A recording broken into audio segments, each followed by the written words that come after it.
अस्सलाम वालेकुम dear students. चूंकि आप जानते हैं बेटा कुछ यूनिट्स फिजियोलॉजी के रह गए, तो उसमें से कुछ क्वेश्चंस हमने चूज किए हैं। फिजियोलॉजी जो बाकी यूनिट्स रह गए उन्हीं में से मैंने कुछ चूज किए क्वेश्चंस बेटा। आज एक यूनिट के क्वेश्चंस हम डिस्कस करने जा रहे हैं। उस यूनिट का नाम है बेटा बॉडी फ्लूइड्स एंड सर्कुलेशन। आप इसको अच्छे से देखेंगे, इसमें दो चार क्वेश्चंस मैंने चूज किए बेटा, और इंशाल्लाह उम्मीद करता हूं उन्हीं में से आपको अपने बोर्ड के एग्जाम में क्वेश्चन जरूर मिलेगा। Let us begin with the first question. देखते हैं पहला क्वेश्चन क्या है बेटा, उसको देखते हैं। वो पहला क्वेश्चन जो हमारा है वो है explain blood and its composition. आप अपनी टेक्स्ट बुक ओपन कीजिएगा बेटा, और हम टेक्स्ट के हर एक लाइन को डिस्कस करेंगे यहाँ पे, और एक नोट भी बनाएंगे साथ साथ, ताकि आपको हेल्प मिलेगा और आप इंशाल्लाह इसको अच्छे से लिख पाएंगे वहां पे। ठीक है बेटा। तो अगर हम पहले ब्लड की बात करते हैं, चलो ब्लड की बात करते हैं बेटा। ठीक। और अगर हम देखेंगे ना बेटा, ये ब्लड जो हमारी बॉडी में होता है ये एक फ्लूइड कनेक्टिव टिश्यू है। वो पहला पॉइंट आप लिखेंगे, क्योंकि आपको नोट बनाना है बेटा आपको बोर्ड के लिए। अगर नीट का बच्चा ये देख रहा है उसके लिए जरूरी नहीं है, ये खाली हम बोर्ड एग्जाम के लिए इस वक्त ये जो लेक्चर्स बना रहे हैं ये बोर्ड के लिए है, बच्चों उन बच्चों के लिए है जो बच्चे पूरे साल थोड़ा कम मतलब पढ़ते हैं, ज्यादा ध्यान नहीं देते हैं और लास्ट पे वो बहुत सीरियस हो जाते हैं। उनके लिए ये सीरीज बहुत अच्छी है, तो वो देखेंगे इसको। और नीट के लिए जरूरी नहीं है इसको देखना, तो इसको हम पढ़ते बेटा, नोट हम साथ साथ बनाएंगे। तो अगर आप यहां पे देखेंगे बेटा, ये जो ब्लड है, blood it is a fluid. मैं लिखूंगा बच्चा इट इज ए, आप भी मेरे साथ लिखेंगे बेटा, फ्लूइड। पहला पॉइंट यही लिखेंगे आप लोग, it is a fluid connective tissue. It is a fluid connective tissue, ये पहला पॉइंट आप लोग लिखेंगे। ठीक, ओके। अब जो दूसरा पॉइंट इसका बनता है बेटा, ये जो ब्लड होता है ना बेटा, यू नो दैट 3 डर्म्स होते हैं, एक्टोडर्म, एंडोडर्म, मीजोडर्म। और ये जो ब्लड है ना, इसका ऑरिजिन जो है it is mesodermal in origin. ठीक है ना बेटा, it is mesodermal in origin। ठीक है बच्चा, it is mesodermal in origin। तो बच्चों ये अगर हम ब्लड की ही बात करते हैं बेटा, ब्लड में दो चीजें होती है, यानी एक इसमें दो पार्ट्स होते हैं बेटा। एक का नाम हम देते हैं प्लाज्मा और दूसरे को हम बोलते हैं फॉर्मड एलिमेंट्स। यानी अगर मैं ऐसे नोट बनाऊंगा बेटा सिंपल तरीके से, आप ऐसे लिख सकते हैं अपनी कॉपी पे, अपनी नोट पे। एक साइड से हम ऐसे लिखेंगे बेटा, एक साइड से लिखेंगे हम बेटा ब्लड का प्लाज्मा पार्ट, यहां से लिखेंगे प्लाज्मा, यानी it is composed of plasma. And दूसरी साइड से आप लोग लिखेंगे बच्चों फॉर्मड एलिमेंट्स, या जिनको आप सेल्स भी कहते हैं, फॉर्मड एलिमेंट्स। ठीक, ओके जिगर मेरा। अगर हम पहले बात करेंगे प्लाज्मा की, इसके कुछ पॉइंट्स को डिस्कस कर रहे हैं बेटा हम यहां पे, तो देखिएगा बच्चा। तो लिखेंगे हम पहले प्लाज्मा को, लिखो बच्चों प्लाज्मा। जो ये प्लाज्मा होता है ना बेटा, प्लाज्मा जो होता है इसका कलर होता है सिट्रा कलर्ड। जिस पेन से मैं लिख रहा हूं ना, ऐसा ही कलर होता है प्लाज्मा का, इसीलिए हम लिखते हैं बेटा that is called as straw coloured. एक पॉइंट ये लिखेंगे बच्चों। और ये होता है इट कॉन्स्टिट्यूट्स, दूसरा पॉइंट इट कॉन्स्टिट्यूट्स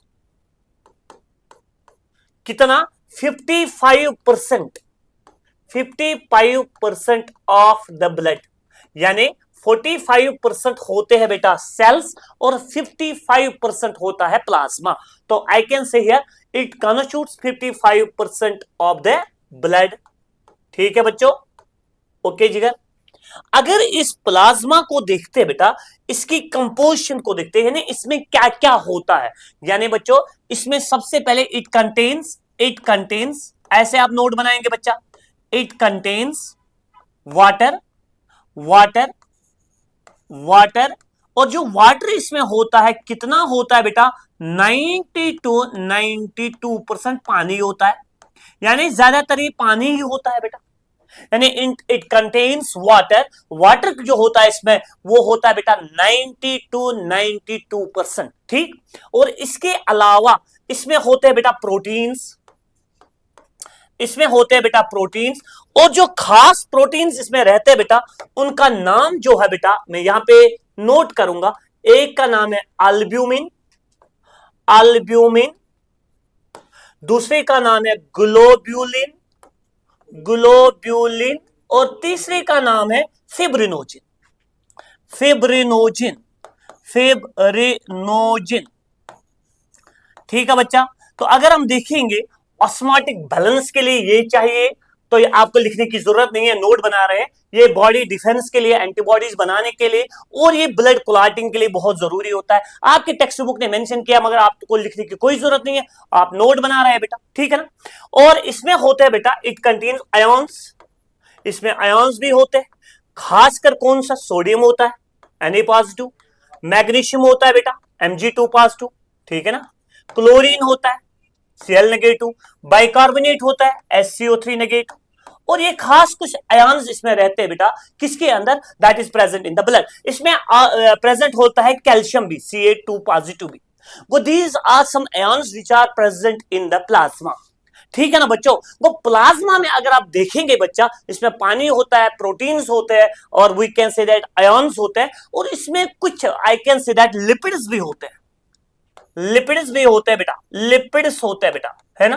तो शुगर्स भी होते हैं, यू नो दैट, ग्लूकोज वगैरह इसमें होता है बेटा, शुगर्स भी होते हैं बेटा, और इसमें अमाइनो एसिड्स भी होते हैं, अमाइनो एसिड्स भी होते हैं किसके अंदर बेटा, that is present in plasma. ठीक है ना बच्चों, तो अगर हम देखेंगे ये चीजें, सारी चीजें किस में होते हैं बेटा, that are present in plasma. अगर प्लाज्मा से ये क्लॉटिंग फैक्टर्स बाहर निकालेंगे, ब्लड क्लॉटिंग फैक्टर्स अगर प्लाज्मा से क्या निकालेंगे बेटा, बाहर, तो जो रहता है उसको कहते हैं सीरम। तो we can simply say that, अगर आप यहां नोट करके लिख सकते हैं बेटा, आपके मार्क्स बढ़ जाएंगे। सीरम किसको कहते हैं, हम लिखेंगे प्लाज्मा विदाउट क्लॉटिंग प्रोटीन्स या क्लॉटिंग फैक्टर्स। तो मैं लिखूंगा plasma, plasma without, plasma without clotting factors, without clotting factors, plasma without clotting factors, उसको हम बेटा क्या बोलते हैं, उसको हम कहते हैं जिगर मेरा, that is called as serum. ये बात याद रखिएगा, आपके टेक्स्ट बुक की इस टॉपिक की लास्ट लाइन पे लिखा है। ओके बच्चों, अब जो डिस्कशन दूसरा रहेगा बेटा, आपको नोट इतना ही बनाना है और इतना ही लिखना है। दूसरा डिस्कशन, दूसरे पार्ट का जो डिस्कशन है दैट इज फॉर्म्ड एलिमेंट्स। चलिए बच्चों बात करते हैं फॉर्म्ड एलिमेंट्स की। Formed elements, formed elements, elements, ठीक है बच्चा, या सिंपली हम बोलते हैं blood cells. They are of 3 types, they are of 3 types.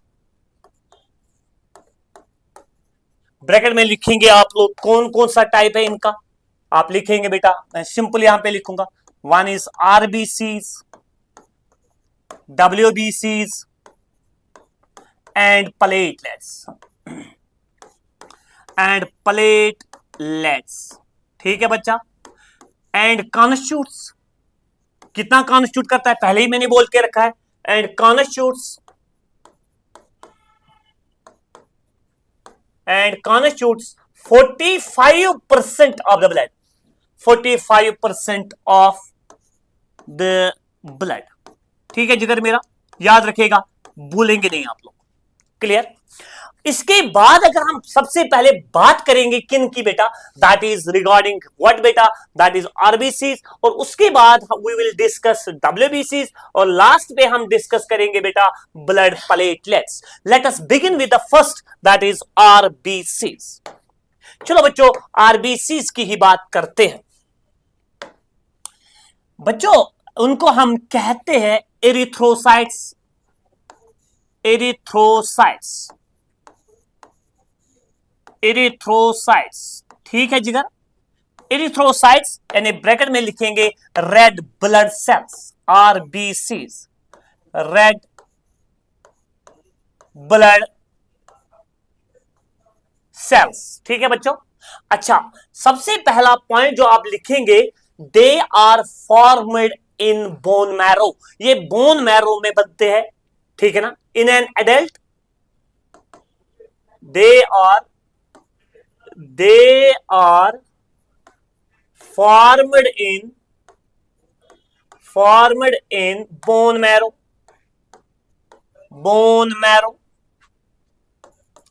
they are formed in bone marrow.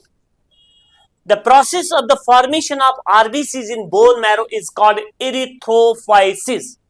तो called, दूसरा पॉइंट हम लिखेंगे, they are formed in bone marrow, called, उसको क्या बोलते हैं, उस प्रोसेस को called erythropoiesis, called erythropoiesis, यानी formation of RBC from bone marrow is called as erythropoiesis. ये पहला पॉइंट आप याद करेंगे बेटा, ये पहला पॉइंट आप याद रखेंगे जिगर मेरा। दूसरा पॉइंट आप लिखेंगे बेटा आरबीसी के बारे में, इनका अगर हम नंबर देखेंगे बेटा, नंबर सीधे कितने होते हैं, तो आपके टेक्स्ट बुक की लाइन है 5 to 5.5 मिलियन पर mm³, ठीक है बच्चा, ये इनका नंबर रहता है बेटा। अगर इनको हम देखेंगे, शेप की बात करेंगे, they are biconcave disc shaped, ठीक, ये इनकी शेप बनती है किनकी, आरबीसीज। एंड और यहां पे ही मैं पॉइंट ऐड करूंगा, एंड और डिवाइड ऑफ न्यूक्लियस, इनके अंदर न्यूक्लियस नहीं होता है, in order to accommodate more and more haemoglobin. आपको नोट लिखना है तो आप ये लिखेंगे and are devoid of what बेटा, that is nucleus. Clear. Fourth point अगर आप लिखेंगे बेटा, और जब इनका लाइफ स्पैन होता है बेटा, that is 120 days. Life span of RBCs, life span of RBCs कितना है बेटा, दैट इज 120 डेज, ठीक है जिगर मेरा। ओके, ये चीज याद करेंगे आप लोग।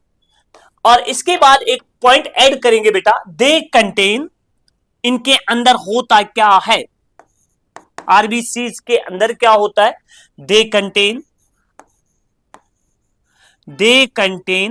इनके अंदर होता है,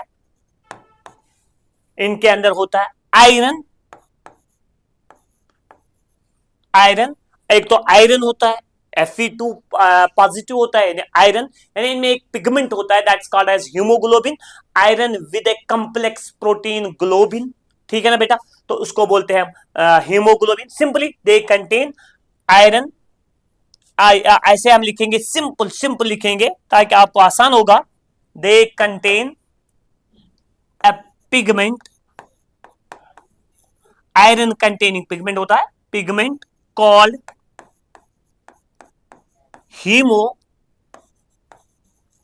हीमोग्लोबिन, हीमोग्लोबिन उसके पास होता है, आरबीसी के पास, ठीक है ना बच्चा, तो हीमोग्लोबिन होता है। और एक पॉइंट क्या ऐड करेंगे बेटा, 6 पॉइंट ऐड क्या करेंगे बेटा, जो ये हीमोग्लोबिन होता है तकरीबन आई कैन से इन an adult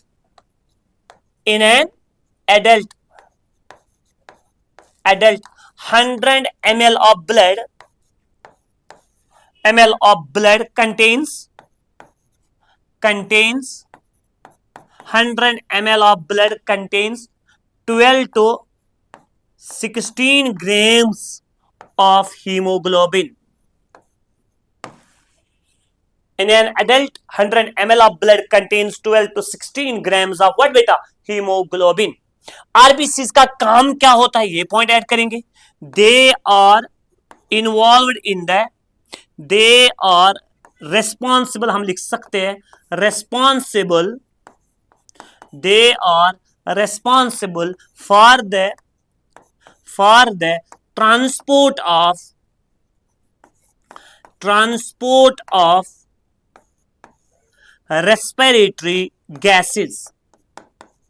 respiratory gases like oxygen आपने पढ़ा होगा एंड कार्बन डाइऑक्साइड को ट्रांसपोर्ट करने के लिए आरबीसी का एक अहम रोल रहता है। तो we can say that they are responsible for the transport of respiratory gases. बच्चों अगर इतने पॉइंट्स आपको आरबीसी के बारे में 11th क्लास में याद रहता है तो आपके लिए काफी है। आपके टेक्स्ट बुक ने कुछ ऐसा ही लिखा है, इस चीज को आप याद करेंगे बेटा और याद रखेंगे। क्लियर?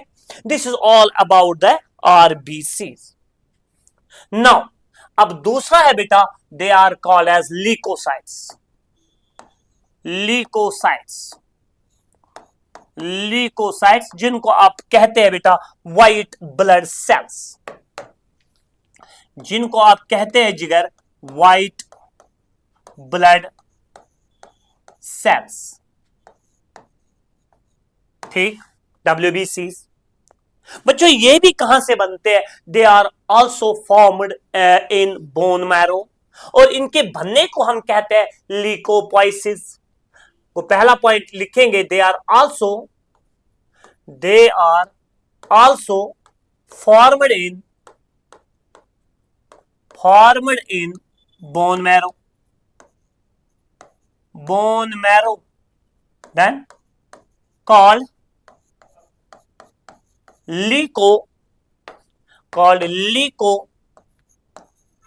leukopoiesis। उसको हम लीकोपोइसिस कहते हैं, यानी formation of WBCs in bone marrow, इस प्रोसेस को हम बोलते हैं बेटा लीकोपोइसिस। ठीक, और एक पॉइंट ये होते हैं, दे आर इम्यूबॉइड इन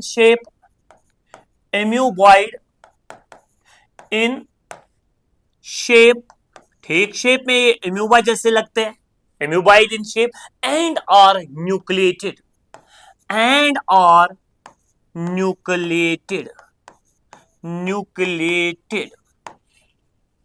इनका काम यूजुअली क्या रहता है बेटा? इनका काम रहता है बेटा, they help in defence mechanism, they help in defence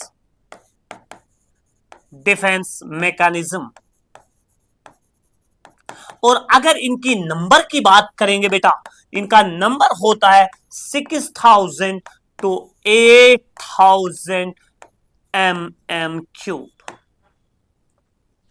ठीक है बच्चों, ये इनका नंबर रहता है। किन का नंबर रहता है बेटा? That is WBCs। कुछ WBCs के अंदर ग्रेन्यूल होता है और कुछ के अंदर नहीं होता है। ग्रेन्यूल होता है क्या है 11th में जरूरत नहीं है, तो कुछ WBCs के अंदर होता है और कुछ WBCs के अंदर वो ग्रेन्यूल्स नहीं होते हैं। तो आई कैन से बेटा मैं WBCs को फिर क्लासिफाई कर सकता हूं इनटू ग्रेन्युलोसाइट्स एंड एग्रेन्युलोसाइट्स, यानी दो टाइप्स में, बेस्ड ऑन द प्रेजेंस और एब्सेंस ऑफ ग्रेन्यूल्स। तो मैं एक साइड से लिखूंगा बच्चा ग्रेन्युलोसाइट्स, और दूसरी साइड से लिखूंगा बच्चा मेरा, दूसरी साइड से लिखूंगा एग्रेन्युलोसाइट्स। ठीक है बच्चा, आप सिंपल याद रखिएगा, आपके टेक्स्ट बुक के लाइन्स है बेटा। तो आप क्या यहां पे याद रखेंगे? ग्रेन्युलोसाइट्स में आते कौन कौन बेटा? इसमें आते हैं बेटा, इनमें ग्रेन्यूल्स तो होंगे बेटा, इसमें आते हैं न्यूट्रोफिल्स, ठीक, इनमें आते हैं बेटा बेसोफिल्स, और इनमें आते हैं बेटा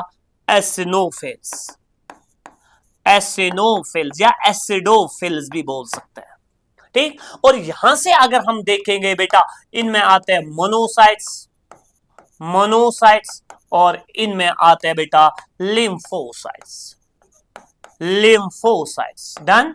मोनोसाइट्स आता है और क्या आता है बेटा, लिम्फोसाइट्स आता है। चलिए बच्चा, पहले न्यूट्रोफिल्स के 2-3 पॉइंट्स हम ऐड करेंगे तो ताकि आपका ये अच्छा सा नोट बनेगा। ठीक है ना बच्चों? तो अगर हम न्यूट्रोफिल्स की बात करेंगे, न्यूट्रोफिल्स, न्यूट्रोफिल्स, ठीक, अगर हम न्यूट्रोफिल्स की बात करेंगे बेटा तो ये तकरीबन होते हैं 60 to 65% ऑफ टोटल WBC। वो मोस्ट अबंडेंट सेल्स अगर होते हैं ब्लड में वो होते हैं न्यूट्रोफिल्स। ठीक है ना? और दूसरा पॉइंट ये होता है फैगोसाइटिक सेल्स, यानी जो ही ये किसी फॉरेन सब्सटेंस को देखते हैं उसकी ये क्या करने की कोशिश करते हैं, फैगोसाइटोसिस को। दे आर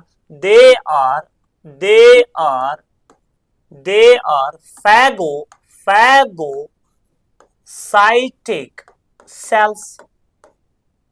कौन बच्चा? न्यूट्रोफिल्स। और इनका जो न्यूक्लियस होता है उसमें लोब्स होते हैं, तो तकरीबन इसके न्यूक्लियस में होते हैं 3 to 5 लोब्स। अच्छा, न्यूक्लियस इज मल्टीलोब्ड। तो लोब कितने एवरेज में होते हैं? 3 to 5। एंड हेंस कॉल्ड, इनको हम क्या बोल सकते हैं? पॉलीमॉर्फो न्यूक्लियर ल्यूकोसाइट्स, क्योंकि इनके न्यूक्लियस में कुछ लोब्स होते हैं। जब इनका न्यूक्लियस देखते हैं तो उसको हम बोलते हैं मल्टीलोब्ड होता है, एंड इसको बोलते हैं polymorphonuclear leukocytes. Clear? Okay बच्चा, ये चीजें आप किसके बारे में याद रखेंगे बच्चों? न्यूट्रोफिल्स के बारे में काफी है। तो अगर हम बेसोफिल्स की बात करें तो ये होते हैं सबसे कम बेसोफिल्स। किनकी परसेंटेज कितनी होती है? 0.5, आपके टेक्स्ट बुक के लाइन्स है बेटा, टू 1%। अब इनका काम क्या होता है?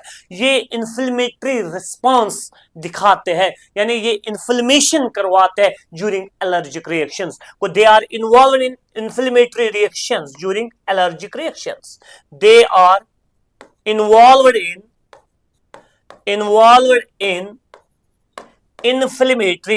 inflammatory they are involved in inflammatory reactions, reactions during allergies. Simply, they are involved in inflammatory reactions during allergic reactions, यानी ड्यूरिंग एलर्जीज। जिस वक्त एलर्जी हो जाती है उस जगह पे थोड़ा इन्फ्लेमेशन हो जाती है, as they produce histamine and serotonin. They produce histamine, यानी दे रिलीज सम केमिकल्स, ये रिलीज करते हैं हिस्टामाइन एंड सेरोटोनिन। कौन रिलीज करते बच्चा? ये रिलीज करते हैं बेसोफिल्स। क्लियर? तो याद रखिएगा बेसोफिल्स के बारे में ये पॉइंट्स, और इंशाल्लाह आपको ये जरूर काम आएगा। ठीक है बच्चा? तो अगर हम देखेंगे, अल्लाह हाफिज सर, अगर हम देखेंगे एसिनोफिल्स,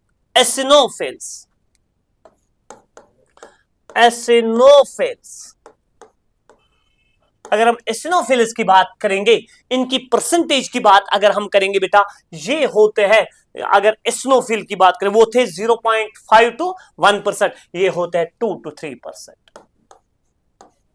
ठीक है बच्चा? और ये एसिनोफिल्स कब काम करता है? During allergic reactions. ये एलर्जिक रिएक्शंस में बहुत काम करते हैं, और इनके सरफेस पे एक रिसेप्टर होता है इम्यूनोग्लोबिन ई का। सिंपली आप याद यहां रखेंगे बच्चा, they are involved during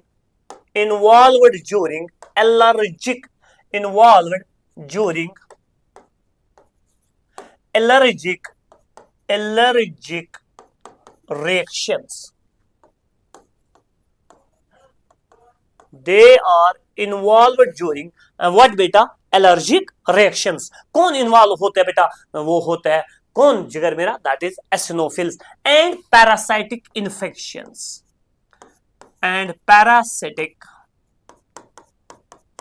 infections, यानी जब वर्म्स वगैरह इन्फेक्ट करते हैं उस वक्त स्नोफिल्स का एक इंपॉर्टेंट रोल रहता है डिफेंस में। तो इसलिए हमने लिखा है बेटा यहाँ पे किस किस के टाइम पे काम आते हैं बेटा, एलर्जीज के टाइम पे, और जब कौन से इन्फेक्शन होते हैं, पैरासाइटिक इन्फेक्शन जब होता है, ठीक है ना। तो उसके बाद अगर हम मोनोसाइट्स की बात करें, मोनोसाइट्स, ठीक है ना बेटा, मोनोसाइट्स लार्जेस्ट सेल्स है, यानी साइज में जब देखेंगे तो मोनोसाइट्स होते हैं लार्जेस्ट सेल्स, लार्जेस्ट ल्यूकोसाइट्स, ठीक है बच्चा। और दूसरा पॉइंट हम लिखेंगे, इनकी जो परसेंटेज होती है वो होती है 6 to 8%। और ये भी क्या करते हैं बेटा, ये भी फैगोसाइटोसिस करते हैं, फैगोसाइटिक सेल्स, फैगोसाइटिक सेल्स, ठीक। अगर ये 3 पॉइंट्स आपको याद रहेंगे तो काफी है।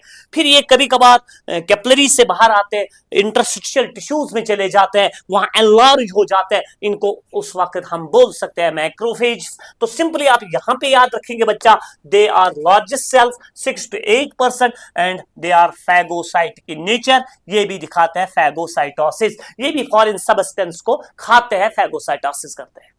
डन। उसके बाद जो एक और सेल हमारे पास है उसको कहते हैं हम लिम्फोसाइट्स।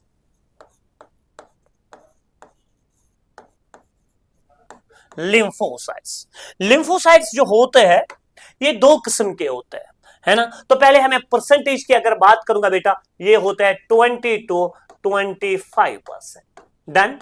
अगर लिम्फोसाइट को देखा जाए, ये भी बोन मैरो से ही बनते हैं, और कुछ लिम्फोसाइट्स बोन मैरो ही मैच्योर हो जाते हैं तो उनको बोलते हैं बी लिम्फोसाइट्स, और कुछ थाइमस ग्लैंड के अंदर मैच्योर हो जाते हैं उनको बोलते हैं टी लिम्फोसाइट्स। अब सिंपली बोलेंगे बच्चा, they are of 2 types, they are of 2 types. बच्चों इतना ही आपके टेक्स्ट बुक ने यहां लिखा है बेटा। एक को हम बोलते हैं बी लिम्फोसाइट, बी लिम्फोसाइट, और दूसरे को हम कहते हैं बेटा टी लिम्फोसाइट।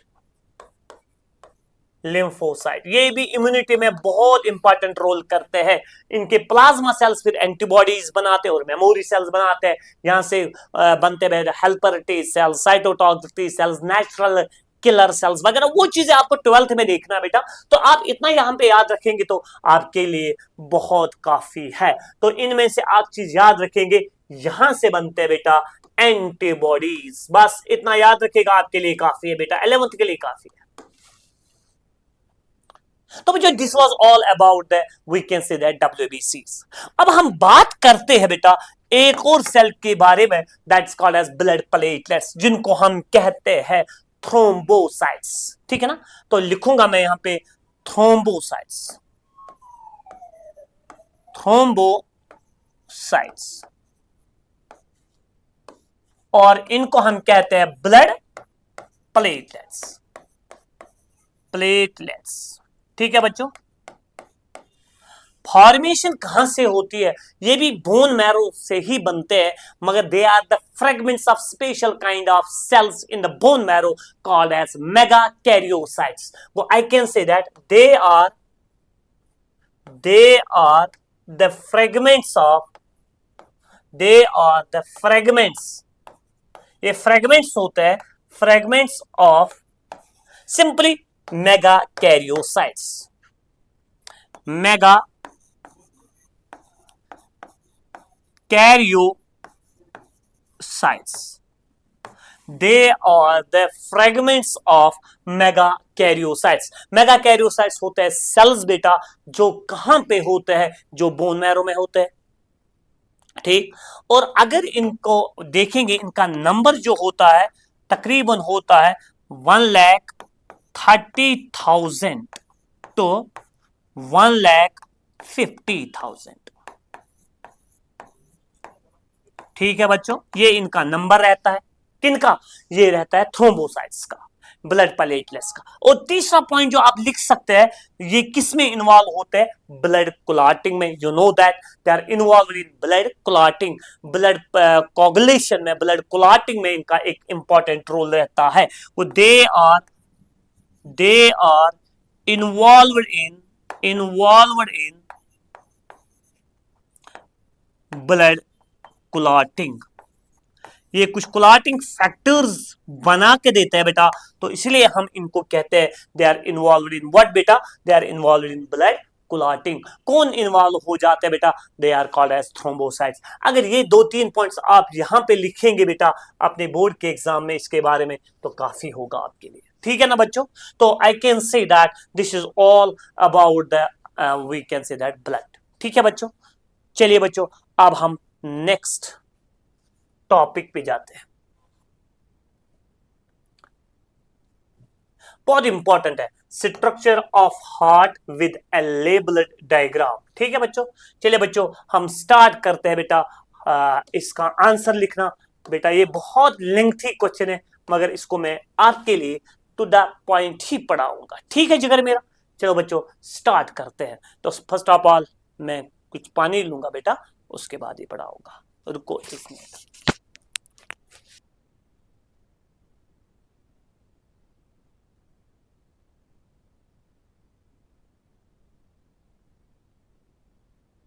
हाँ देखिए बच्चा, दूसरा क्वेश्चन जो हमारा है, structure of human heart with A labelled diagram.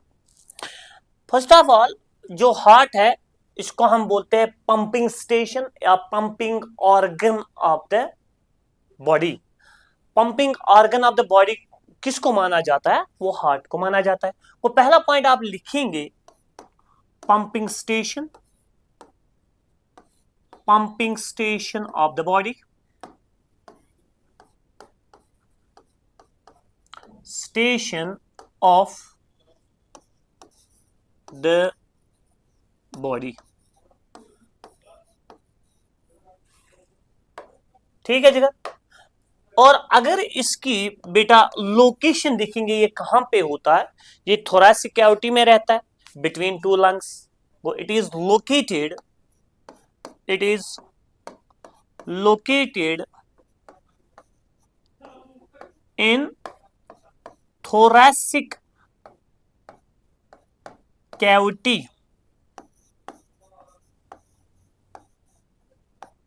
between 2 lungs, between 2 lungs and slightly tilted। इसकी जो बेटा ये होता है एपेक्स होता है, वो थोड़ा टिल्ट होता है towards the left lung in a space called as cardiac notch। इतना याद रखिएगा, टेक्स्ट बुक की लाइन है, इतना याद रखिएगा। It is located between, it is located in thoracic cavity between 2 lungs, ठीक है। तीसरा पॉइंट, अगर हम वेट की बात करेंगे बच्चा, ये तकरीबन होता है 250 to 300 ग्राम्स। चलो मैं लिखूंगा 300 ग्राम्स। और अगर इसका साइज देखेंगे, साइज इसका बराबर होता है वंस क्लंचड, क्लंचड फिस्ट, है ना, वंस क्लंचड फिस्ट, वो तो पता ही आप लोगों को, ये इसका साइज रहता है। और इंपॉर्टेंट बात ये है बेटा, ये मीजोडर्मल इन ऑरिजिन होता है, मीजोडर्मल इन ऑरिजिन,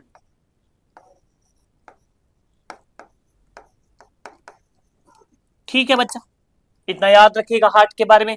फिर मैं ये इंशाल्लाह और ये डायग्राम वगैरह सिखाऊंगा, आप मगर टेक्स्ट बुक से इसको अच्छे से देखेंगे, वहां डायग्राम बनानी पड़ेगी बेटा आप लोगों को, ठीक है।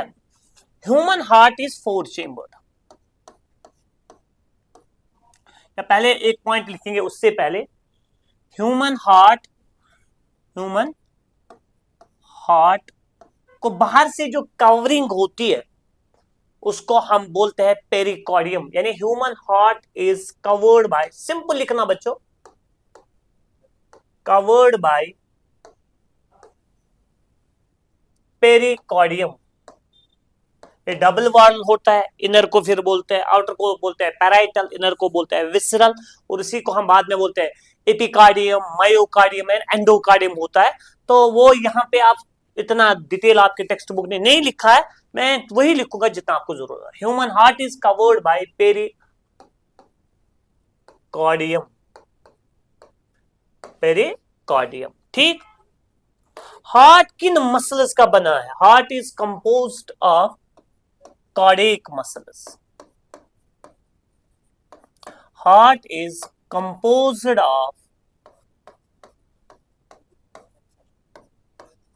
Cardiac muscles. ठीक है जिगर मेरा। और ह्यूमन हार्ट जो होता है ये 4 चेंबर्स का होता है ना। ह्यूमन हार्ट इज 4 चेंबर्ड, है ना बच्चों, with upper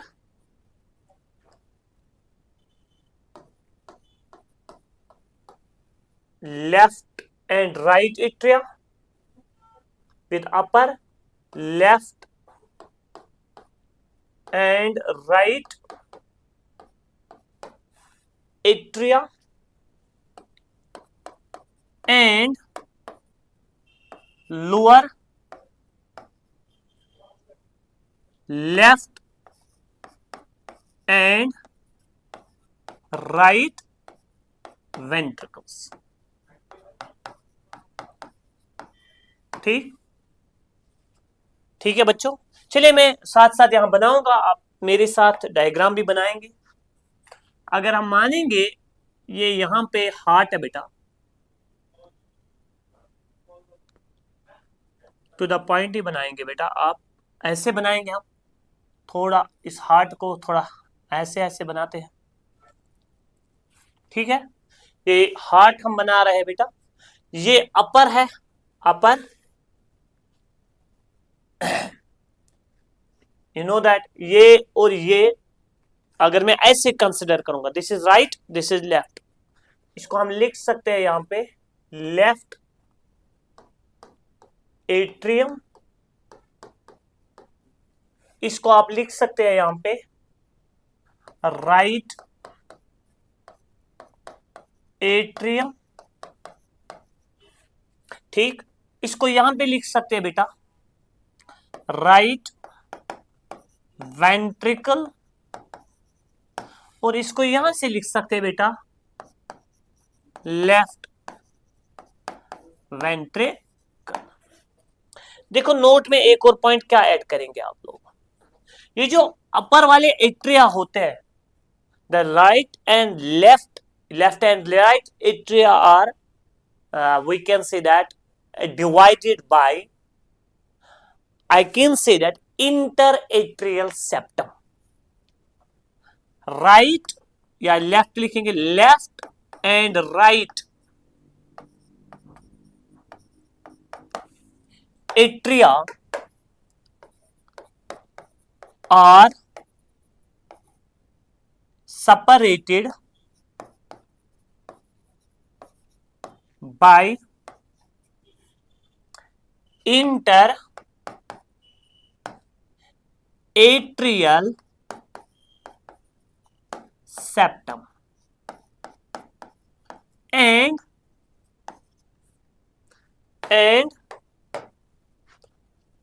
left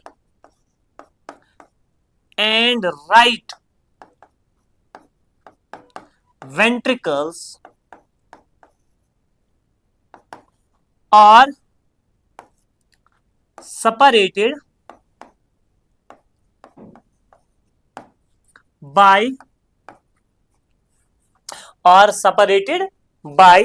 interventricular septum। ठीक जगह, और सेपरेटेड बाय इंटरवेंट्रिकुलर सेप्टम। चलो बच्चों हम डायग्राम को देखते हैं जो मैंने बनाई है बेटा अभी, है ना। कोई यहां पे अगर हम देखेंगे, ऐसे में बनाता हूं, थोड़ा आप लोग समझेंगे इस चीज को। ये हम मानेंगे ये सेप्टम है, सिमिलरली ये मानेंगे ये यहां सेप्टम है, लाइक दिस वे। क्लियर, ये सेप्टम है। जो ये राइट है ये लेफ्ट है, ये राइट है ये लेफ्ट है। ठीक है ना, ओके जिगर मेरा। अब यहां से जो राइट एट्रियम होता है ये थोड़ा थिक वॉल्ड होता है as compare to the left atrium, क्योंकि इसको रिसीव करना पड़ता है ब्लड फ्रॉम द बॉडी, पूरे बॉडी से ये रिसीव करता है डीऑक्सीजनेटेड ब्लड, इसीलिए इसके जो वॉल्स होते हैं वो थोड़ा थिक रहते हैं। चलिए बच्चों, क्यों ना हम थोड़ा इसको ऐसे में बनाता हूं,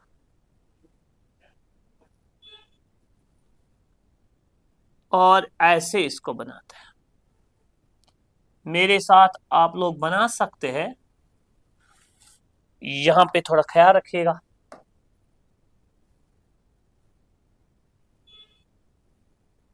यहां पे क्योंकि डायग्राम हम बना रहे हैं बेटा, ठीक, ये थिक वॉल का रहता है और ये थोड़ा थिन वॉल का रहता है as compare to the right one. ठीक, ओके बच्चा, हार्ड बना रहे हैं बेटा, ठीक है ना। तो what are these called as, इसको मैं यहां पे लिखूंगा इंटर वेंट्रिक्यूलर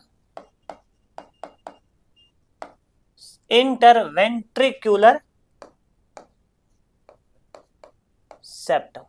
ठीक, और बच्चों इसको यहां पे लिखते हैं, यहां पे मैं लिखूंगा इसका नाम, इसका इंटर एट्रियल सेप्टम। अच्छा बच्चों, एक पॉइंट आप नोट में ऐड करेंगे बेटा, यहां पे नोट में ऐड करेंगे। क्या पॉइंट? जो अब एट्रिया और वेंट्रिकल्स होते हैं उनके बीच में होता है fibrous tissue called as atrioventricular septum. ठीक है ना, तो we can say that right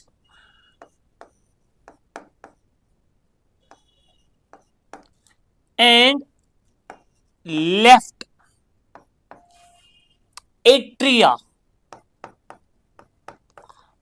are separated from respective chambers,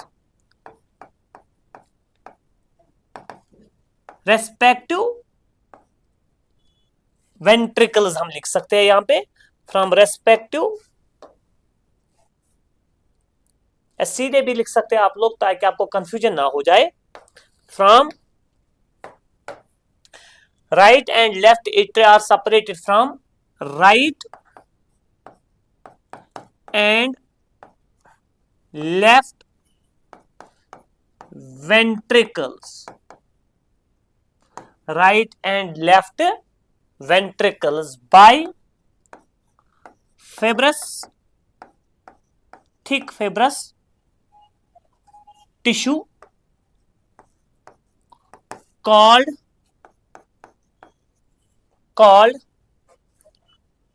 atrioventricular,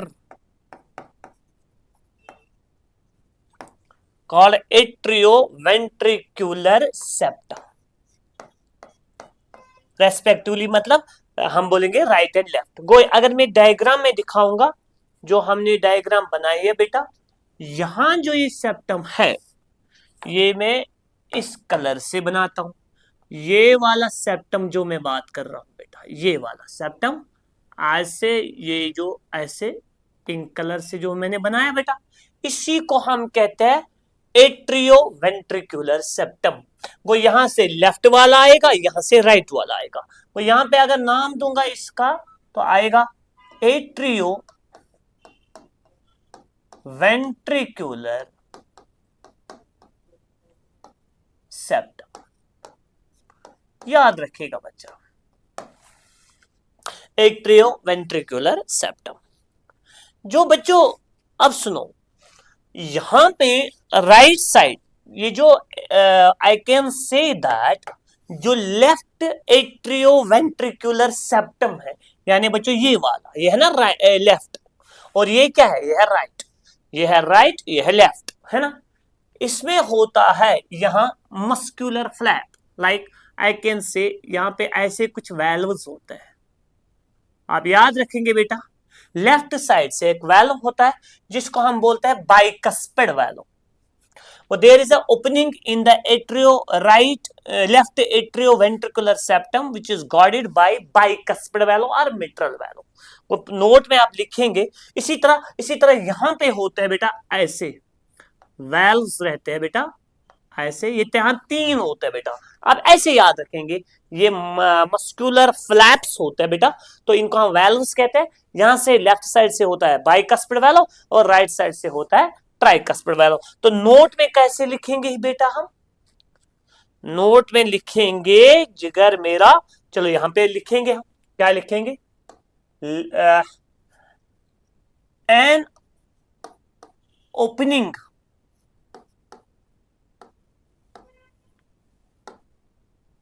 in atrio, मगर लेफ्ट साथ लिखना, left atrio ventricular, an opening in atrio ventricular septum, left atrio ventricular septum is guarded by bicuspid valve. bicuspid valve मैं सीधे लिखूंगा बेटा, bicuspid valve, और इसका दूसरा नाम है मिट्रल valve. ठीक. Similarly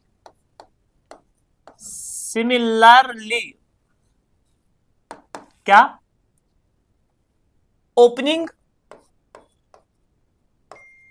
in right atrio ventricular septum. Similarly, opening in right atrioventricular septum is guarded by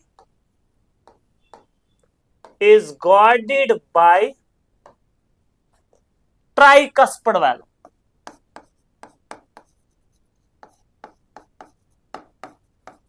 Is guarded by which valve बेटा, tricuspid valve. डन बच्चों. ओके. अब मैं यहां पे थोड़ा सिखाता हूं आप लोगों को बेटा. जो ये राइट साइड है ना, ये रिसीव करता है ब्लड. ये रिसीव कौन सा ब्लड करता है, रिसीव डीऑक्सीजनेटेड ब्लड. मैं लिखूंगा यहां से DOB वाया सुपीरियर वेना केवा. अब मैं सिंपल लिखूंगा बच्चा, आप खुद ये यहां लिखेंगे सुपीरियर वेना केवा. ये ब्लड जो है ये डीऑक्सीजनेटेड ब्लड होता है, और ये यही डीऑक्सीजनेटेड ब्लड रिसीव करता है बेटा, रिसीव करता है जिगर मेरा, यहां से मैं दिखाऊंगा ऐसे ऐसे रिसीव करता है डीऑक्सीजनेटेड ब्लड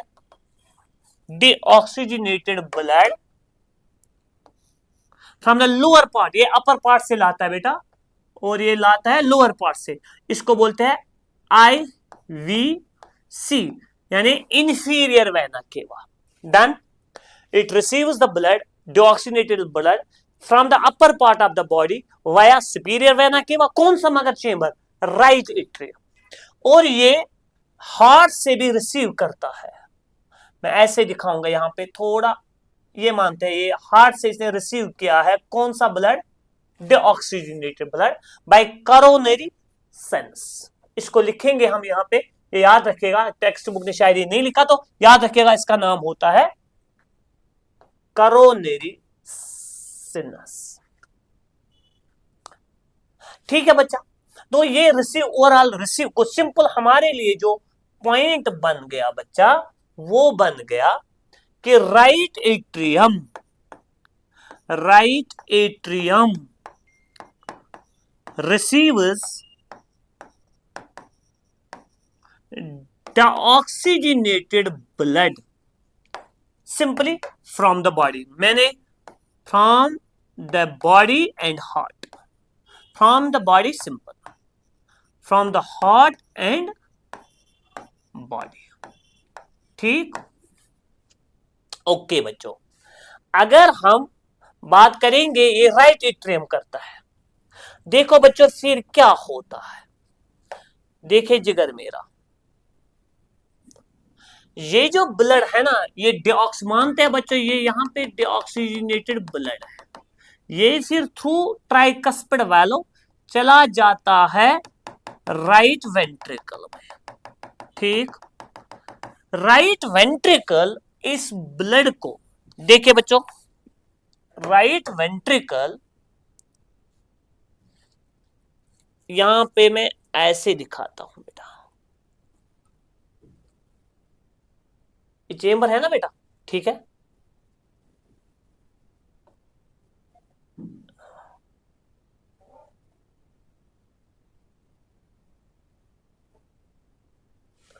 ठीक, ओके जिगर मेरा, राइट वेंट्रिकल जो होता है ये इसी ब्लड को पंप करता है कहां की तरफ, लंग्स की तरफ, तो उसको हम बोलते हैं बेटा वाया, यहां पे मैं बनाता हूं वो, यहां पे जिगर मेरा, यहां पे, इसलिए मैंने यहां पे गैप रखी है, ऐसे ऐसे मैं दिखाऊंगा,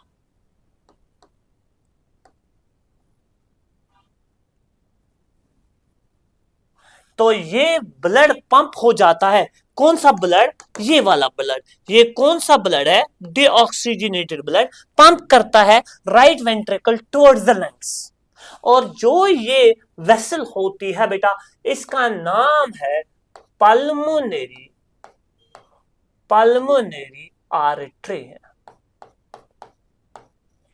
ठीक है बच्चा। पल्मोनरी आर्टरी क्या करते हैं बेटा, ये कंडक्ट करते हैं बेटा, क्या, we can say deoxygenated blood from the right ventricle to the lungs, clear. तो सिंपल यहां पे लिखेंगे, यहां पे नोट में क्या लिखेंगे, कैसे लिखेंगे बच्चों, ये जो deoxygenated blood is pumped into right ventricle, ventricle, where from it is pumped to, where from it is pumped to what बेटा, इसको पंप कहां किया जाता है, pumped to lungs, ठीक, via pulmonary, pulmonary artery,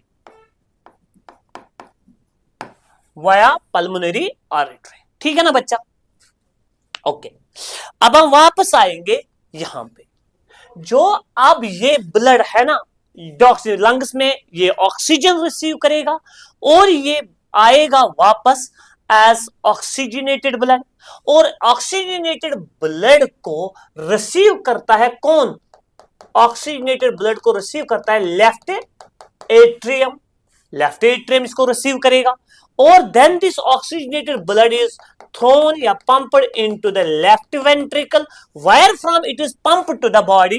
तो जो वेसल इस ऑक्सीजनेटेड ब्लड को अब कंडक्ट करता है ना बेटा, उसको यहां पे मैं लिखूंगा, उसको हम बोलते हैं, यहां पे मैं बनाऊंगा बच्चा ऐसे ऐसे, ठीक, ये ऐसे मैं बना रहा हूं बेटा लाइक दिस वे, उसको हम बोलते हैं सिस्टमिक आयोटा। तो यहां पे फिर इसके यहां पे निकलते हैं बेटा करोनरी आर्टरीज वगैरह ब्रांचेस निकलते हैं बेटा, यहां पे इसका नाम याद रखेंगे आप लोग, इसका नाम रखेंगे सिस्टमिक आयोटा। तो यहां पे मैं नाम रखूंगा बच्चा इसका सिस्टमिक, सिस्टमिक आयोटा, ये होती है बेटा, ये यहां से जब आती है ये बिग वेसल होती है, तो वी कैन से दैट। तो अगर मैं यहां पे नोट में लिखना चाहूंगा बेटा, तो फिर यहां पे लिखेंगे हम left atrium, left atrium receivers, receivers oxygenated blood, oxygenated blood from, blood from, from lungs via, lungs via pulmonary veins, via pulmonary, pulmonary veins, and this oxygenated, and this oxygenated blood is then and this oxygenated blood is then pumped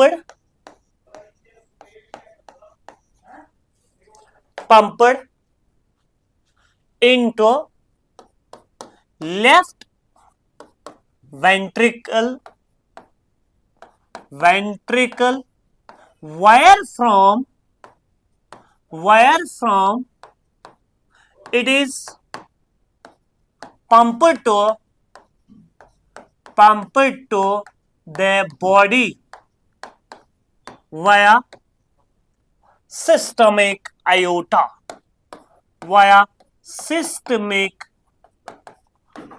aorta ठीक। Okay देखो बच्चों, अब हम वापस diagram पे जाते हैं। जो ये सिस्टमिक आयोटा है, चलो मैं थोड़ा यहाँ पे जो पेन का कलर है चेंज करूंगा बेटा। जो ये होता है ना बेटा, ये आई can say that this one, ये और ये, यानी ये the opening of pulmonary artery and systemic iota is guarded by in valves का नाम आता है सेमी लूनर वेल्व्स। तो यहां पे याद रखेंगे आप लोग, क्या याद रखेंगे बेटा? The openings of what? pulmonary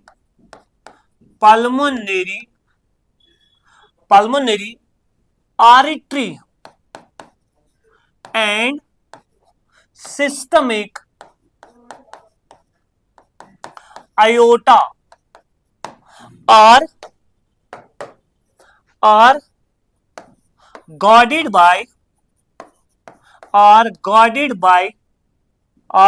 by semi lunar valves.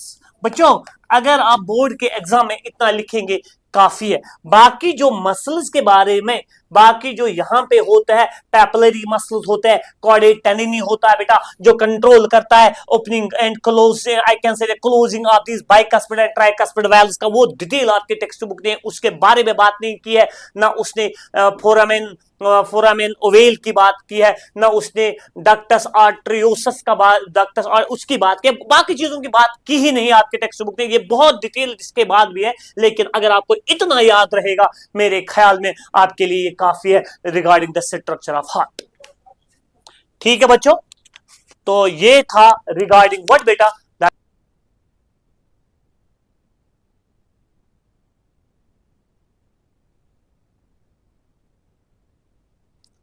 हाँ बच्चों, यहां मैं आपके टेक्स्ट बुक ने यहाँ पे खाली डायग्राम में कॉर्डेट टेंडिनी और पेपलरी मसल्स को दिखाया है।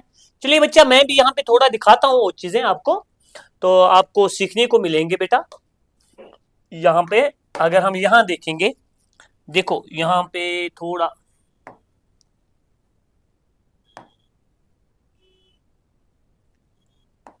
यहाँ पे है, यहाँ पे बेटा, यहाँ पे थोड़ा मैं दिखा रहा हूं आप लोगों को कि क्या होता है। देखिए सुनो बच्चों, अच्छे से गौर से देखना, ठीक। यहाँ पे कुछ ऐसे मसल्स होते हैं, लाइक दिस वे, ठीक है बच्चा, ऐसे। इसी तरह यहां से भी हम ऐसे बना सकते हैं, लाइक दिस वे, ऐसे। इनको हम कहते हैं पैपिलरी मसल्स, लिखने की जरूरत नहीं है, और लेकिन इनको कनेक्ट किया जाता है ऐसे इसके साथ। आपके टेक्स्ट बुक ने वो व्हाइट कलर से माइन्यूट व्हाइट कलर वहां पे इस्तेमाल किया है, ऐसे यानी पैपिलरी मसल्स वेल्व्स के साथ कनेक्टेड होते हैं, बाइकस्पिड एंड ट्राइकस्पिड वेल्व। उसका नाम है कॉर्डेट टेंडिनी। इनका ये जो थ्रेड्स होते हैं, इनका नाम है कॉर्डेट टेंडिनी।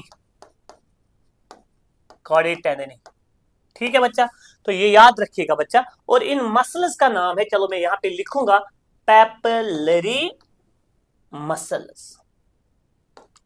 ठीक है बच्चों, ये आप डायग्रामेटिकली वहां पे बनाएंगे हार्ट की जो डायग्राम है बेटा, तो आपके पूरे मार्क्स मिलेंगे।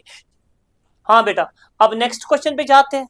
वो है हमारा बेटा, आप देखते हैं स्लाइड पे, बहुत ही इंपॉर्टेंट क्वेश्चन है।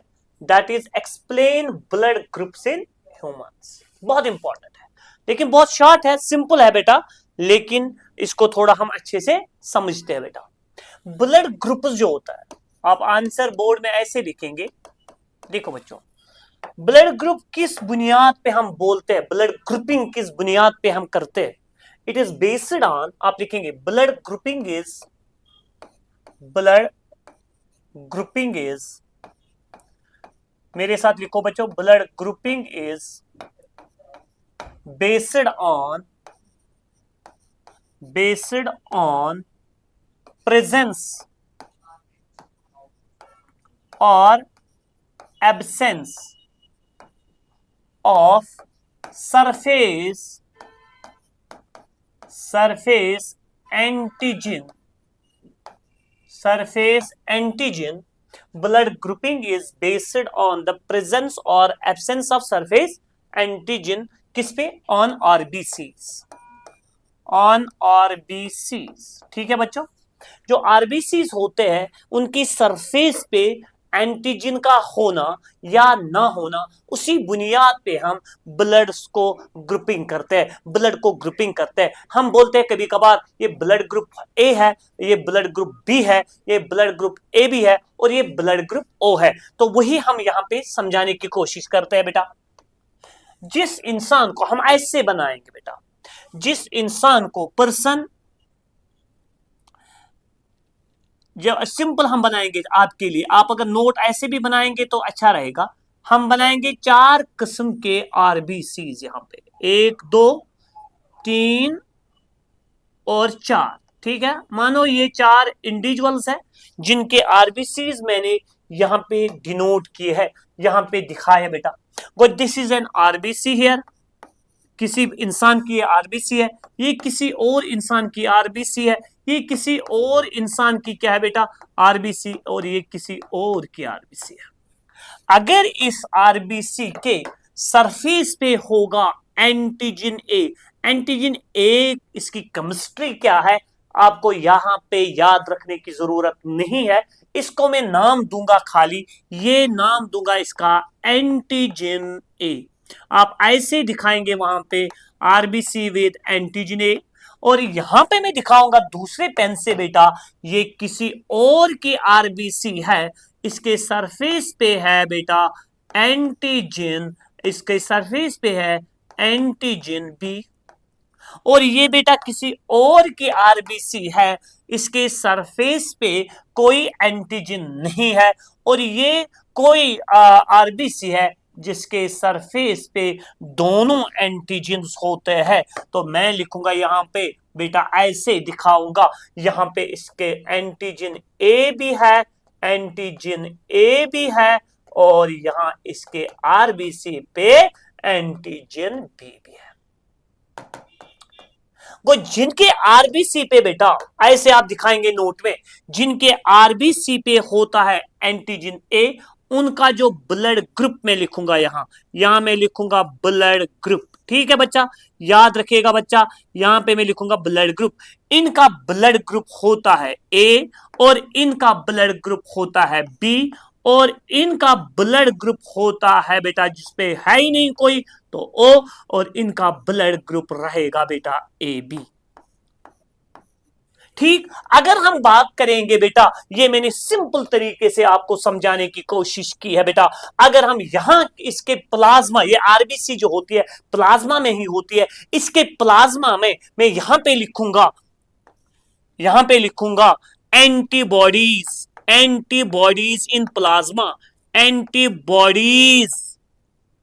इन प्लाज्मा, ठीक है बच्चा, एंटीबॉडीज इन प्लाज्मा, याद रखिएगा बच्चा। अगर हम ए एंटीजन देखेंगे, किसी इंसान को आरबीसी पे एंटीजन ए है, उसके प्लाज्मा में एंटीबॉडी बी होती है, तो यहां पे मैं लिखूंगा एंटीबॉडीज इन प्लाज्मा, यहां पे लिखूंगा बी, ठीक है बच्चों, ओके जिगर मेरा।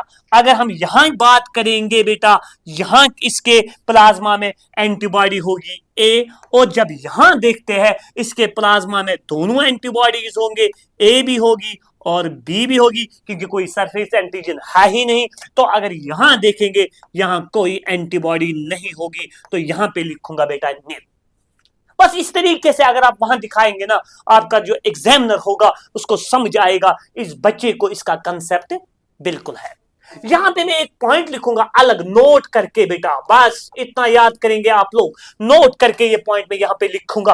क्या लिखूंगा बेटा, देखो क्या लिखूंगा। जो ब्लड ग्रुप ओ होता है ये हर एक को हम दे सकते हैं, ये बेसिकली ओ नेगेटिव हम हर एक को दे सकते हैं यहां पे, मगर आपके टेक्स्ट बुक ने खाली 4 की बात पहले की है, हम सिंपल में लिख सकते हैं वो ओ, या आप पूरा भी लिख सकते हैं O negative is called, blood group O negative is called universal, ये पॉइंट यहां लिखना बच्चा, universal donor.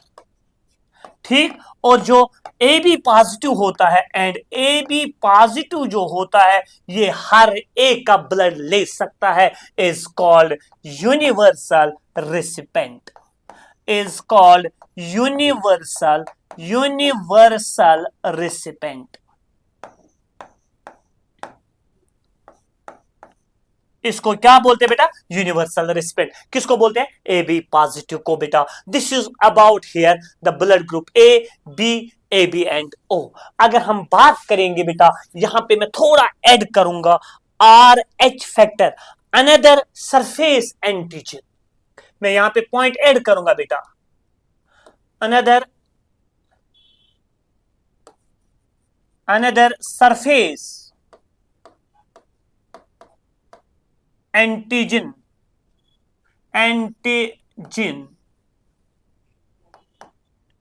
called rhesus factor।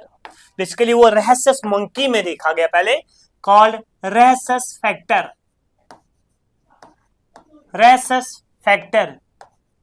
Another surface antigen called rhesus factor is observed on the surface of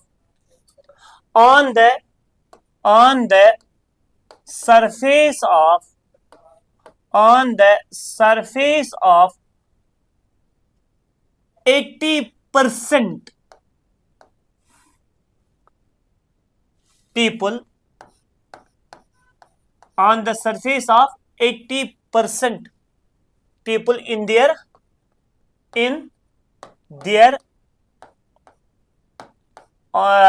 another surface antigen called rhesus factor is observed on the surface of 80% people in their RBCs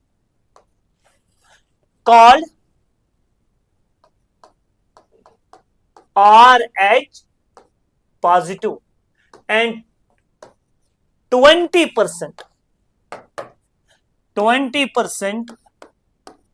people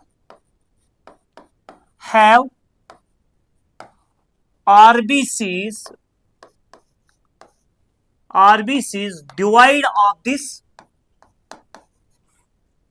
divide of RH factor called RH negative, called RH या simply negative, उसको बोलते हैं RH negative. On that basis हम blood groups को बना सकते हैं। किसी के आरबीसी पे होगा एंटीजन ए बी और आरएच फैक्टर बी, तो वो बनेगा ए पॉजिटिव। किसी के सरफेस पे होगा खाली एंटीजन ए मगर आरएच फैक्टर नहीं होगा तो बनेगा ए नेगेटिव। तो ब्लड ग्रुप्स ऐसे हम बना सकते हैं, वो on the basis of absence of presence of Rh factor on the surface of RBCs, blood groups are of following types. वो ब्लड ग्रुप्स इंक्लूड, कौन कौन सा ब्लड ग्रुप होगा, ए पॉजिटिव हो सकता है, ए नेगेटिव हो सकता है, ए बी पॉजिटिव,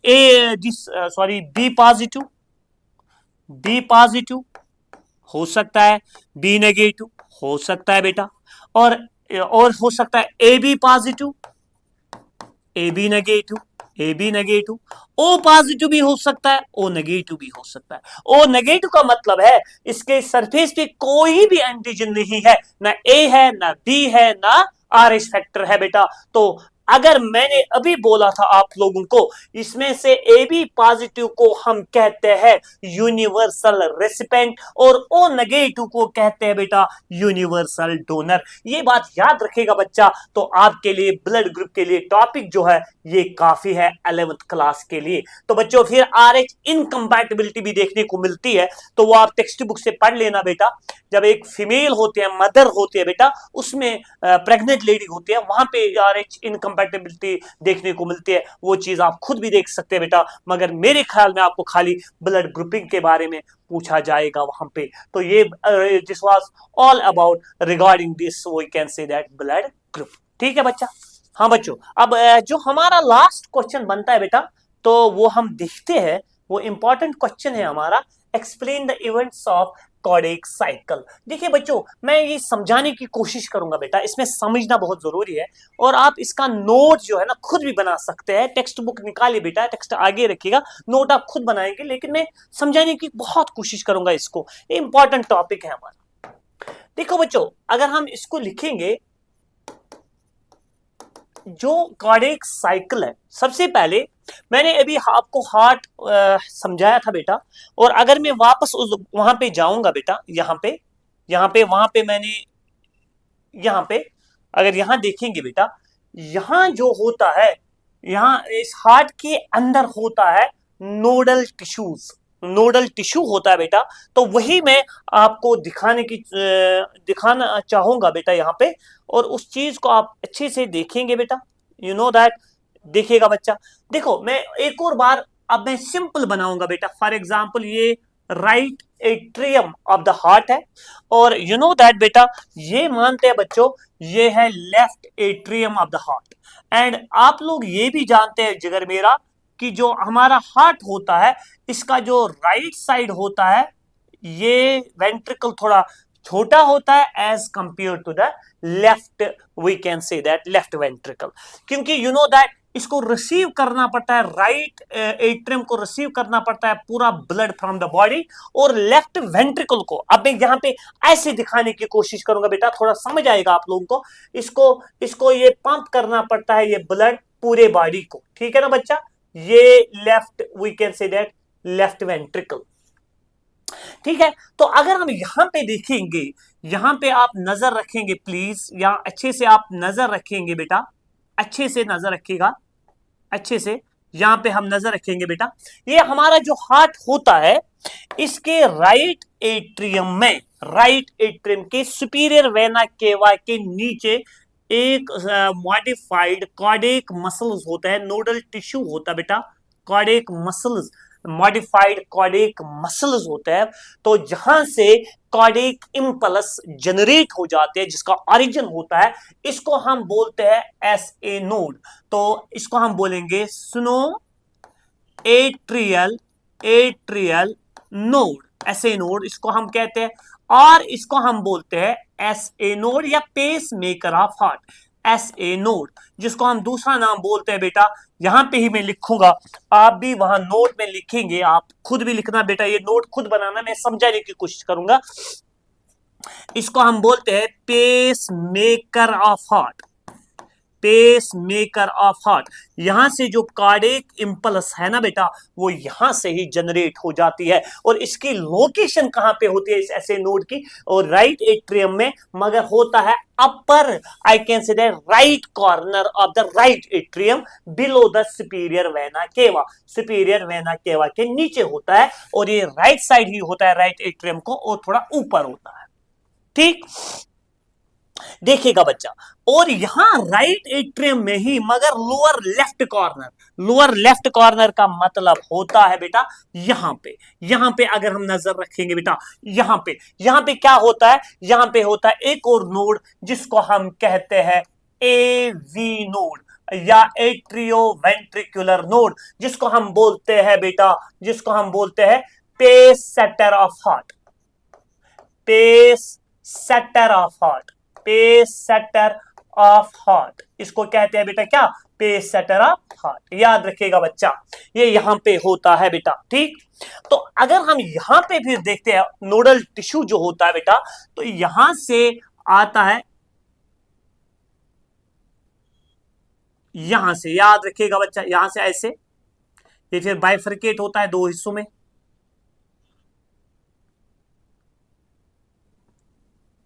ये ऐसे यहां से जाता है, ये ऐसे यहां से जाता है, इसको हम बोलते हैं बेटा, यहां से याद रखेगा, इसको यहां से पहले होता है ऐसे नोड, फिर होता है एवी नोड, ठीक, फिर होता है बंडल, बंडल ऑफ हिस इसको हम कहते हैं, यहां पे मैं लिखूंगा बेटा, इसको हम कहते हैं bundle of his, bundle of his, ठीक। ओके बच्चों, फिर यहां से इस बंडल ऑफ हिस से माइन्यूट फाइबर्स, ऐसे आप याद रखेंगे बच्चा, ऐसे निकलते हैं minute fibres from it, and those fibres are called as Purkinje fibres, इनको मैं नाम लिखूंगा पुरकेंजी, पुरकेंजी फाइबर्स, ठीक है बच्चों। और अगर हम यहां पे देखेंगे बेटा, इसको यहां से इसके साथ नोडल टिश्यू, इंटरनोडल टिश्यू यहां पे कनेक्ट करके रखता है ऐसे, है ना बच्चों। तो यहां पे ये होता है पूरा, ये नोडल टिश्यू जो होता है ये हार्ट के अंदर होता है, इसमें ऐसे नोड आता है, इसमें एवी नोड आता है बेटा, इसमें आते हैं पुरकेंजी फाइबर्स आते हैं, और बंडल ऑफ हिस आता है बेटा, याद रखिएगा बच्चा। हम समझाने की कोशिश करेंगे बेटा, इसके बगैर कार्डियक साइकिल हम नहीं समझा सकते हैं। तो यू नो दैट बेटा, अगर आपको याद होगा, मैंने भी आपको हार्ट में पढ़ाया बेटा, ये क्या यहां से होता है, ये होती है, दिस इज कॉल्ड एज, ये यहां से जो ऑक्सीजनेटेड ब्लड होता है बेटा, ये बॉडी को कंडक्ट करना पड़ता है, ये होता है बेटा systemic, systemic iota, you know that, this is systemic, systemic iota, Am I right? और यहां पे जो ये ओपनिंग होते हैं, this is guarded by which वैलो, semilunar वैलो, you know that बेटा। और यहां पे आप लोग जानते हैं, यहां पे होता है बाइकस्पिड वैलो, और ये भी समझाया मैंने, यहां पे होता है बेटा राइट साइड से ट्राइकस्पिड वैलो, और यहां से जो डीऑक्सीजनेटेड ब्लड आता है बेटा, लाइक दिस वे, ये मानते हैं ये डीऑक्सीजनेटेड ब्लड है बेटा, ये डीऑक्सीजनेटेड ब्लड है बेटा, यहां से जा रहा है ना बच्चों, ये और यहां पे भी कौन से वैल्यूज होते हैं, सेमिल्यूनर वैल्यूज, यहां से भी क्या होता है, सेमिल्यूनर वैल्यूज, और यहां पे क्या होता है, ट्राइकस्पिड वैल्यू, और यहां से होता है बेटा बाइकस्पिड वैल्यू। इन चीजों का थोड़ा ख्याल रखिएगा, ये मैंने थोड़ा रिपीट किया ताकि आपको ये अच्छे से समझ आए। एक सीक्वेंस ऑफ इवेंट्स होता है हार्ट के अंदर repeatedly, the sequence of events होता है रिपीटेडली इन द हार्ट, और those events are called as cardiac cycle. The sequential events which occurs repeatedly in the heart, I can say that constitutes, I can say that is called as cardiac cycle. The cyclic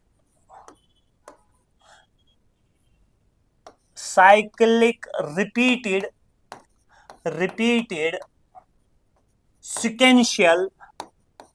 sequential events, the cyclic repeated sequential events occurring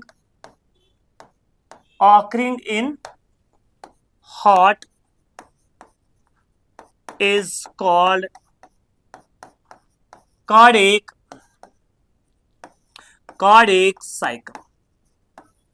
उसको हम बेटा क्या बोलते हैं, that is called as cardiac cycle. देखिए आप, cardiac cycle में सबसे पहले इसमें मैं एक ऐसे बोलूंगा बेटा, ये एक साइकिल है, मानते हैं बेटा ये एक साइकिल है, ये एक साइकिल है बेटा, कार्डियक साइकिल।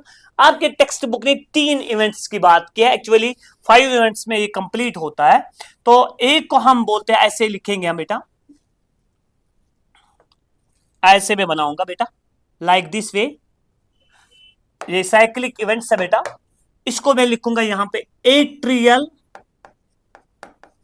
एट्रियल सिस्टोल, ठीक। इसको मैं लिखूंगा वेंट्रिक्यूलर सिस्टोल, ठीक। और इसको मैं लिखूंगा यहां पे जॉइंट डायास्टोल, ये ऐसे ही आप लोग वहां पे लिखेंगे, और ये कंप्लीट हो जाता है 0.1 सेकंड, 0.3 सेकंड्स, ठीक। और आई कैन से ये कंप्लीट हो जाता है 0.8 सेकंड्स में। इस चीज का ख्याल रखिएगा, यानी पूरा साइकिल कंप्लीट हो जाता है 0.8 सेकंड्स में, अगर इसको प्लस करेंगे आप लोग, सॉरी यहां 0. 0.4 है, 0.4 सेकंड्स, टोटल होगा 0.8 सेकंड्स। क्लियर? तो अगर हम यहां पे नजर रखेंगे ना बच्चों, अब हम देखेंगे इन इवेंट्स में होता क्या है। देखिए हमारा जो हार्ट है it beat 72 times per minute. ठीक, तो ये पॉइंट हम लिख सकते हैं। पर मिनट मींस हम 60 डिवाइड बाय 70 तो 0.8 बनेगा।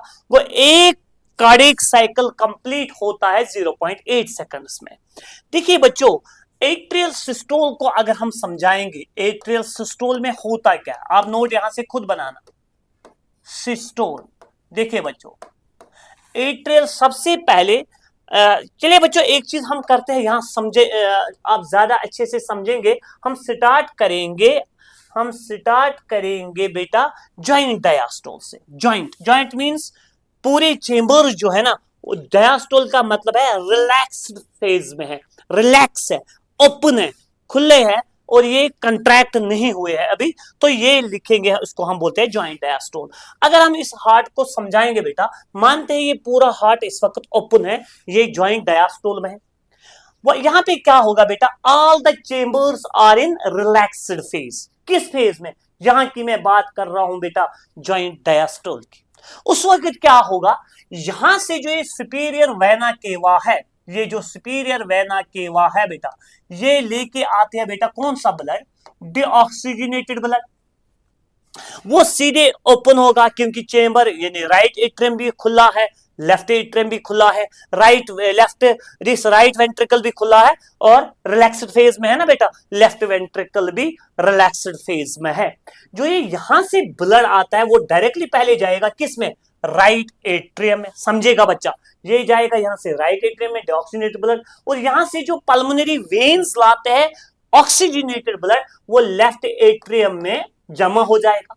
और इस जॉइंट डायस्टोल के दौरान याद रखिएगा ये पॉइंट, ये जो बाइकस्पिड और ट्राइकस्पिड वाल्व्स होते हैं ये भी ओपन होते हैं। वो इसका मतलब है यहां से ब्लड आता है, पहले किन में जाएगा, राइट एंड लेफ्ट एट्रिया में, और उसके बाद डायरेक्टली किस में फ्लो करेगा बेटा, it will go into their respective ventricles, क्योंकि tricuspid and bicuspid valves are also open.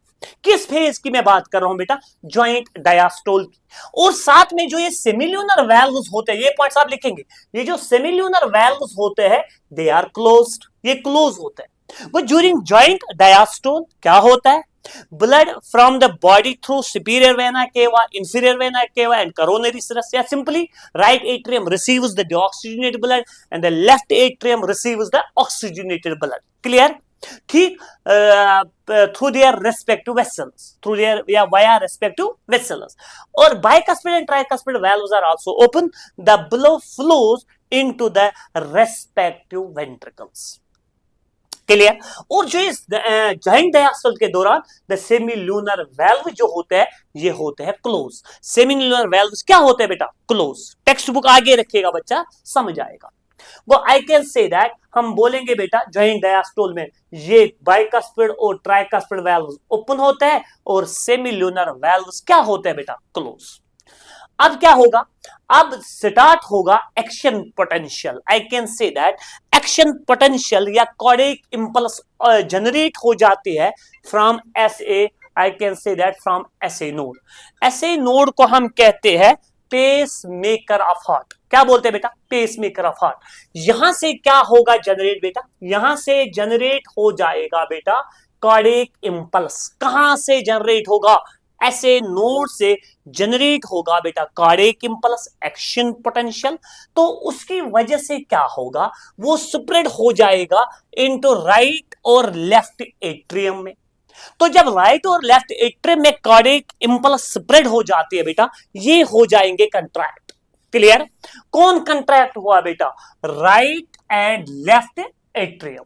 ठीक है बच्चों, उसकी वजह से क्या होगा, you know that already bicuspid और ट्राइकस्पिड वाल्व जो होते हैं वो क्या थे, ओपन। तो ये ब्लड जो है ना, ये इसमें ब्लड जमा हुआ वो फ्लो करेगा into the respective ventricles. Already कुछ ब्लड डायरेक्टली हुआ था जमा किन में, we can say that ventricles में, और अब इसकी कंट्रैक्शन की वजह से ब्लड फ्लो करेगा बेटा 30% ऑलमोस्ट ब्लड फ्लो करेगा into the respective ventricles. Clear? जब ये रेस्पेक्टिव वेंट्रिकल्स में चला जाएगा, कौन बेटा? That is blood from respective atria. ये किस में होता है बेटा? ये होता है बेटा that is called as atrial systole में। क्लियर? उसके बाद क्या होता है बेटा? जब ये एट्रियल सिस्टोल अब यहां पे, क्योंकि जो वेंट्रिकल्स थे वो डायस्टोल में थे, एट्रिया ने कंट्रैक्ट किया, ब्लड फ्लो हुआ इनटू द रेस्पेक्टिव वेंट्रिकल्स।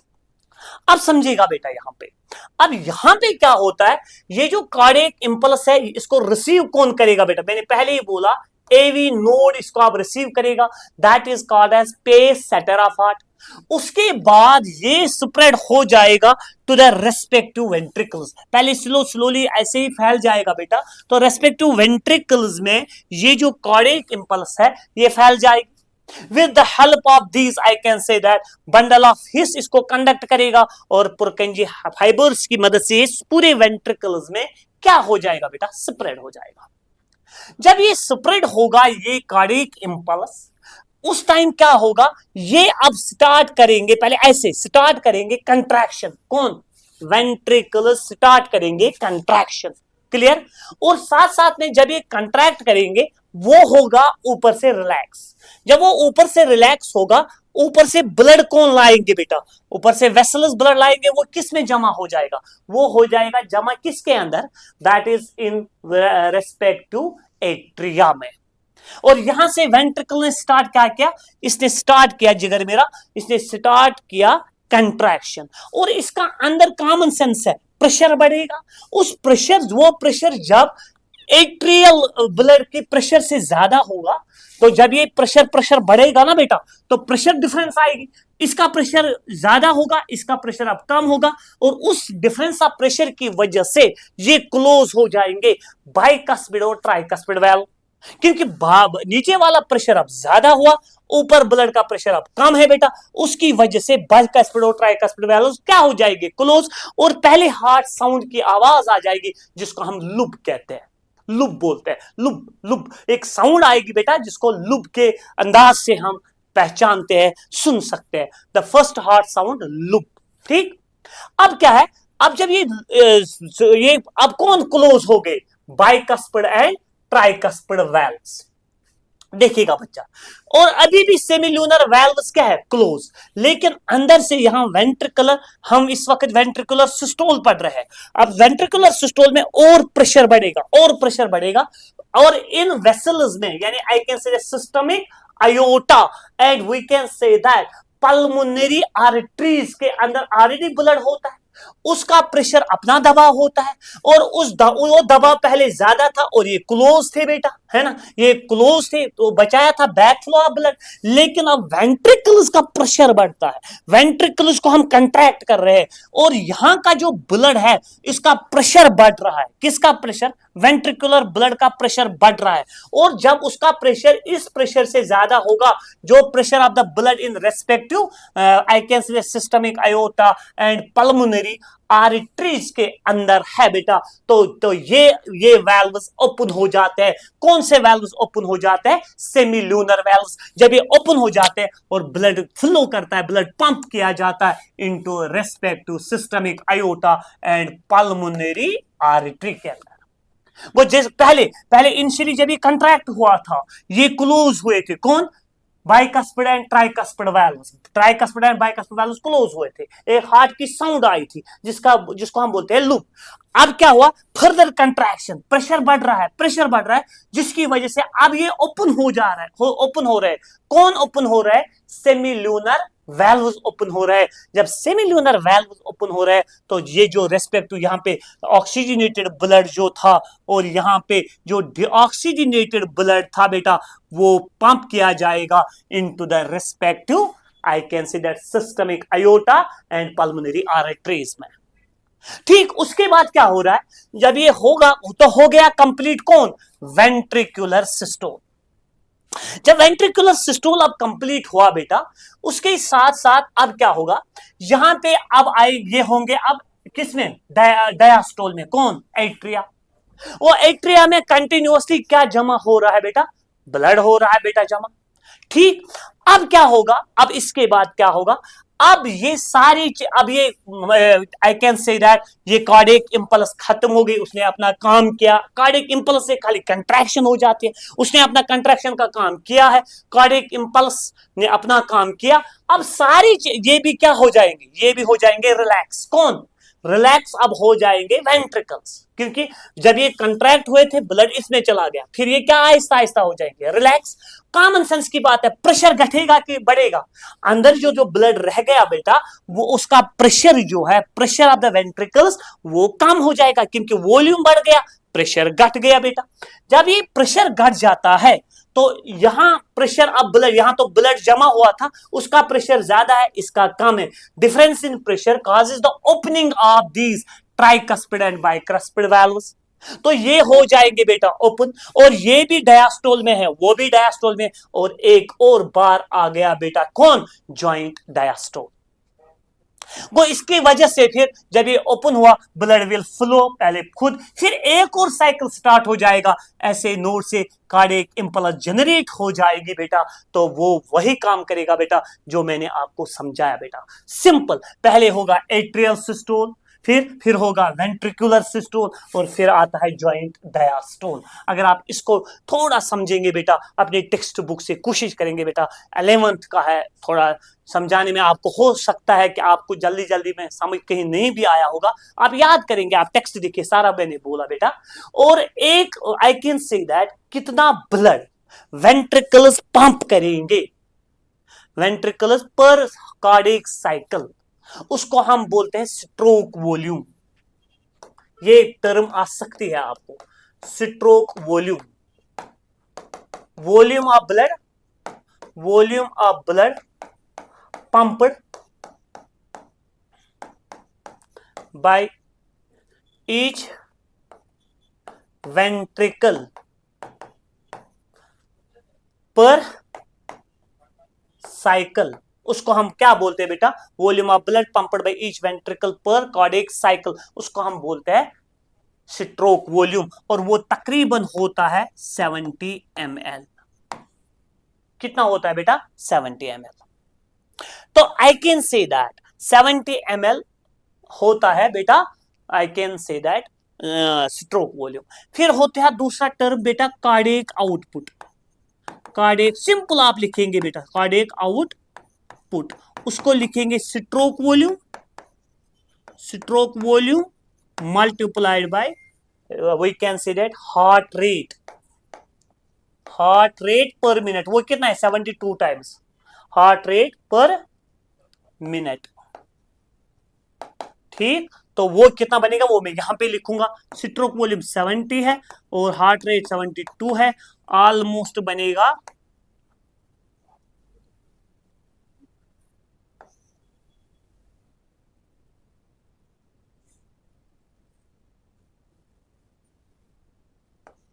ऐसा। तो हम लिख सकते हैं 5 अप्रोक्सीमेटली 5000 ml। सिंपल आप लिखेंगे what is stroke volume? Volume of blood pumped by each ventricle of the heart per minute, that is called as stroke volume। वो होता है 70 ml, यानी 70 ml पंप किया जाता है, ठीक है, तो पर कार्डियक साइकिल। फिर कार्डियक आउटपुट होता है बराबर स्ट्रोक वॉल्यूम यानी 70 ml multiplied by heart rate per minute. Heart rate per minute होता है बेटा 72 टाइम्स, तो वो बनेगा 5000 ml। तो बेटा इसका जो नोट है वो आप खुद अब प्रिपेयर करेंगे टेक्स्ट बुक से, और ये 3 फेजेस में मैंने एक्सप्लेन किया है। एक को हम बोलते हैं एट्रियल सिस्टोल, दूसरे को बोलते हैं वेंट्रिकुलर सिस्टोल, और तीसरे को बोलते हैं जॉइंट डायस्टोल। तो टोटल लगते हैं 0.8 seconds. Clear? This is all about the cardiac cycle. बच्चों एक मैं क्वेश्चन खुद रखूंगा आपको करने के लिए, अगर आप घर में हैं, पढ़ते हैं इस वक्त, आप एक क्वेश्चन याद करिएगा बेटा, डिफरेंशिएट बिटवीन, खुद मैं वो नेक्स्ट लेक्चर में आपको पूछूंगा पहले, और आप मेरे साथ मैं अगर लाइव आया तो मैं पूछूंगा वो क्वेश्चन, आप याद करेंगे बेटा कि दैट इज कॉल्ड एज, उसको आप बोलेंगे बेटा differentiate between blood and lymph.